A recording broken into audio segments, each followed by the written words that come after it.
देग्लाय नैबे सामार भेकेसनाव नोंथांमोना सामार आर्ट वर्कशप 2019 आरो दिनैनि नैबे बुब्लियाव नोंथांमोना एन्डिं सेरेमनिखौ फालिगासिनो दङ नोंथांमोना बे सामार आर्ट वर्कशपखौ मा थांखिजों खालामदों खुलुमबाय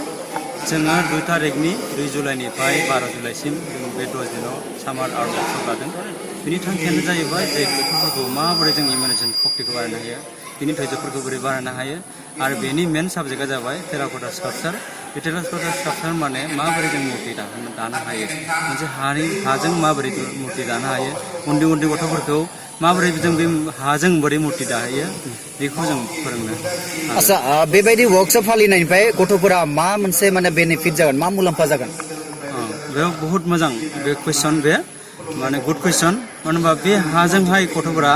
ओरैबायदि साननो हानाय हमना ला जों मोसौ मासे बानायनांगौ बे मोसौ मासे बानायनांगौ बे मोसौ मासेनि इमेजिनेसना बेनो थानांगोन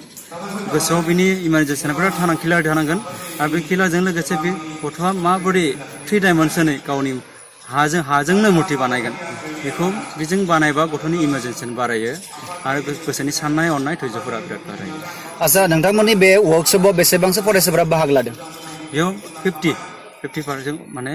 50 जन गथ'फोरा बाहागो लादो आरो माखासे गथ'फोरा माने गरम बन्दनिखाय न'आव थांनायखाय हायाखिसै दा बेवहाय नोंथांमोननि नैबे वर्कशपआव बेसेबांसो माने संगठनफोरा बेयाव माने जयेन्टलि अर्गानाइज खालामदों बांसिनानो खालामदों जोंनि आबसुनिफ्राय खालामदों साहित्य सभानिफ्राय खालामदों आरो जोंना बे मा होनो ललित कला एकाडेमिनिफ्राय फाइन आर्ट ससाइटिनिफ्राय अर्गानाइज खालामदों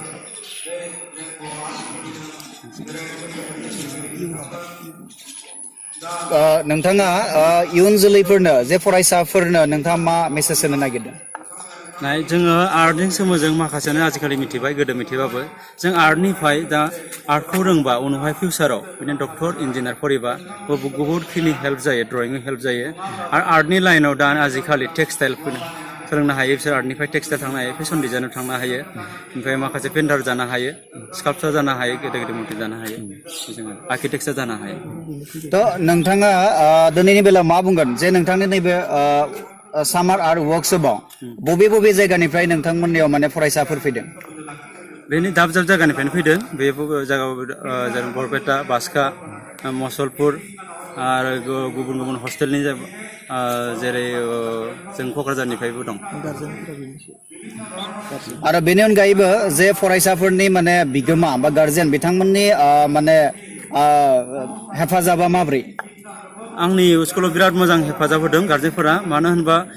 आंनि बै वर्कशपखौ नायनानै गार्जेनफोरा बिराद खुस बिराद मोजां मोनदों बिसोरो आं बिसोरनि अननायखौ सिबिनायखौ आरो मोनबावगोन होननानै लुबैदों आरो नैबे वर्कशपआव नोंथांमोननि बे वर्कशपआव मा मा माने जिनिस बा मुवाफोरखौ बानायनाय जादों गथ'फोरा बेयाव ओरैनो जोङो ना बानायदों हाजों ना बानायदों खराइ बानायदों गणेश बानायदों आरो बिसोर फुथला बानायदों पेपा फुथला फरायसा बिथांमोना जे बेसेबां हादों बा बेसेबां हायाखै नोंथाङा मा बुंगोन बेनि सायाव 100% हाजों बिसोरो आरो आं बिराद खुसि जों फोरोंनानै बिसोर ओरैबायदि बिराद इजि मेथडजों फोरोंदों आरो बिराद मोजां रोंदों आं बेखायनो गावनो खुसि थ' साबायखर थाबाय नोंथांनि बे वर्कशपआ देग्लाय नैथि होननानै जों मिथिनो मोनदों थ' इयुनावबो नोंथाङा बेबायदिनो वर्कशपखौ फाथिनो हादों जों बेखौ जोंनि खौरां फलनिफ्राय जोङो मिजिंथियो साबायखर थेंक इउ थाबाय नोंथांमोना जे फैनानै जोंनि बे बड'लेण्ड खौरांनिफ्राय फैनानै जोंखौ बेबायदि मदद हेफाजाब होदों बेनि थाखाय थेंक इउ गासैबो আচ্ছা মইনা তোমাৰ নামটো কোৱাচোন তোমাৰ স্কুলৰ নাম আচ্ছা কোন ক্লাছত পঢ়া আচ্ছা তুমি ইয়াত মানে সামাৰ আৰ্ট ৱৰ্কশ্বপত তুমি ভাগ লৈছা আৰু ভাগ লৈ পেলাই কেনে লাগিছে বহুত ভাল লাগিছে কাৰণ আমি এইবিলাক মাটি ৱৰ্কশ্বপ কেতিয়াও পোৱা নাছিলোঁ ইবাৰে আমি প্ৰথম পালোঁ আৰু আমি এইখিনি ভাগ ল'বৰ বাবে আমি বহুত সুখী হৈছোঁ আৰু আমি আগতেও যে এনেকুৱা ভাগ পাওঁ এইটো আমি বিচাৰোঁ আচ্ছা তুমি ইয়াত কি কৰিলা আমি ইয়াতে গণেশ বনালোঁ আৰু মানুহ বনালোঁ মাছ বনালোঁ বহুত বনাইছিলোঁ আচ্ছা তোমাৰ মানে ছাৰ বাইদেউসকলে কি শিকালে বা কেনেকৈ শিকালে মাটিৰে কি কৰিব পাৰোঁ সেইবিলাক শিকালে আৰু আমাৰ লগত থাকিলে আৰু আমাৰ ইজি কৰাইটো দিলে আৰু আমি এতিয়া বহুত ভাল পাইছোঁ আচ্ছা তুমি মানে জীৱনত কি হ'ব বিচাৰা মই জীৱনত আৰ্টিষ্ট হ'ব বিচাৰোঁ হয় আমাৰ খুব ইচ্ছা থাকিল তুমি মানে জীৱনত মানে আৰ্টিষ্ট হ'ব বুলি আমি খুবেই মানে এটা আশা থাকিল ধন্যবাদ থাকিল মইনা